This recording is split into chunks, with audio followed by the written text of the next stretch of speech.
न डगमगता पुन्हा नव्याने सुरुवात करायला हवी. कारण ही नवीन सुरुवात शून्यापासून नसते, तर अनुभवापासून पुढेच असते.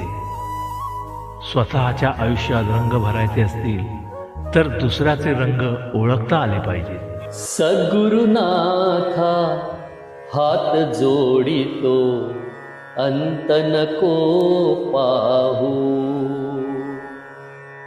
उकलुनी मनीचे हित गुज सारे वद कवणा दाऊ.